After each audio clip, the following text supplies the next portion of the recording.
here to do a live attack on one of my lower account. This is a beginner attack, but I'm gonna go over the planning of what I needed to do to actually plan for this attack. Of course, the very first thing that we do is actually plan for the CC right here and actually where to kill it. I'm gonna try to lure him to actually go this way. I'm gonna use the archer to anchor right here. So probably just need a couple of archers, or probably one, to actually make sure that they all go in here. Pretty easy to lure because the CC is out. And my main target is to actually get this air defense right here first, and then the second one, since I'm using the balloons, majority of my troops are actually the balloons. I'm showing you guys. I've been using this composition for a while, and then it's been very effective. You will need like 40 archers, of course, to use this attack. If he has like double Valkyries in there, it will be harder to kill. Any multiple troops actually is pretty much harder to kill. We can scout like the previous bases. Like most of the bases will have the same CC. They don't really mix it up, you know. As you can see, these guys are like engineered, slight engineered, kind of like us, but they have a more advantage than we do, and majority of their bases are actually so I'm assuming the next base I will have is like I have a baby dragon and a Valkyrie, and that's what I assume that he's gonna have. Would be the same thing, and majority of the clans do that anyway, unless you're like in the big clan or like all town 9 is up, and that will be a little bit different. Majority of them put the hound, the golem, and of course some use the witch and baby drag, but this is just like a beginner type attack. And of course we are kind of like a low level clan, not low level, but you know what I mean. Okay, I'm gonna try to do this attack, and go over the planning again. Of course, once I kill the CC like on this side right here, I'm gonna try to enter from one giant right here, tank for this defenses right here to target the giant, and then I'm gonna try to enter the hog this way.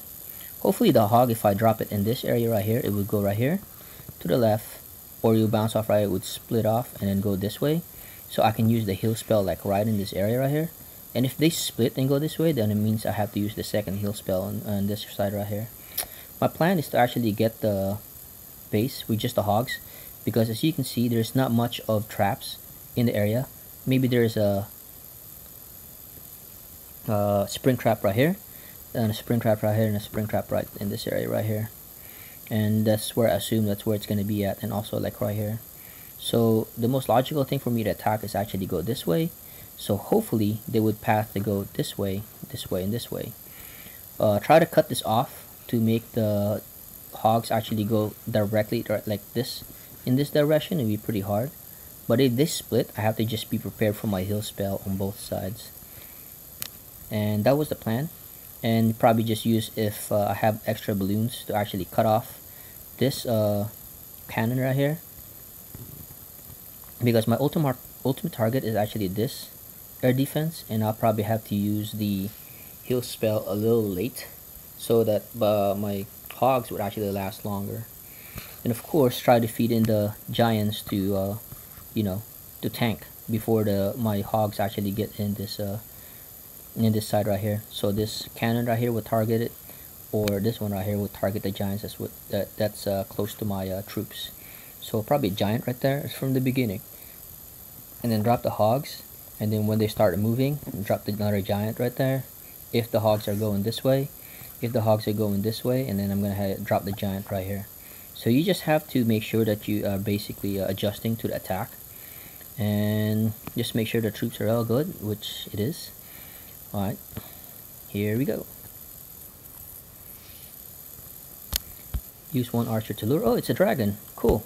Easier to kill.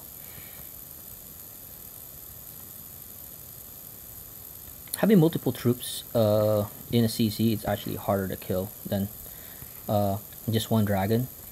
If you use like don't release your giants or like balloons, you know, until you kill the dragon, and pretty much you just have to surround the dragon with your troops, and you just watch the numbers where the archers goes, and then basically all you need to do is leave about like what do you call this, See, I have to adjust the giants right there, and there was a spring tap on the outside, which is pretty cool. So it'll be easier for us to actually get this base.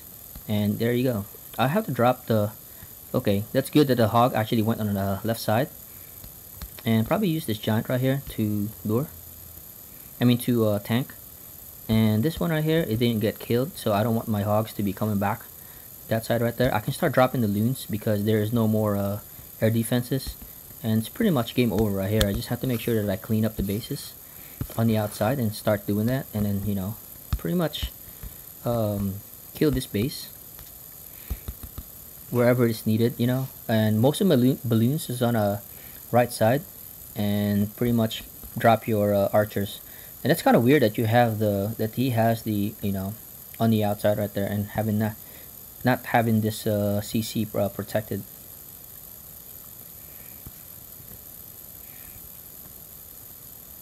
Overkilling this base is actually, you know, it's good that you do that. And you know, your whole goal as a player is actually 3-star the base that you are attacking to, unless all the bases are like taken. If all the bases are taken, then you can practice like a higher base. Like if I want to attack like a tunnel 7, that'll be good. You know, we have one more base to actually kill down here. Then, you know, the next plan is actually going up against this guys right here on our start on their rush base. Like this is basically C2 air defenses, but this is tunnel 8 with the troops. Tunnel 7, you can see he's trying to work on this engineered camp. It takes a while to actually do this, but you know, most of the clans are actually effective on doing this, as long as you have a really good top players, and their top players are actually you know, they're not that really strong compared to the last clan that we battle against, because the last clan that we battle against actually have like a 1700 war store, so they're very experienced and then very high heroes. So the chances of this guy's like 3-starring my base is very slim. So taking a risk of an attack for me on my side is kind of like minimal. It's not like the compared to the last war that we lost to. I took a risk for taking a very bad gamble of trying to 3-star their bases instead of like going for like, you know, a 2-star in their base. And I'm probably gonna go a different video on that one, a different recap. So we go over it just like how what we went wrong, and you know, the whole clan as a whole actually did well. It's just if you have a clan that's actually really strong, it all depends on an all-town alternate. I hope you guys liked this video, and I hope you guys learned something, and I'll see you guys next time.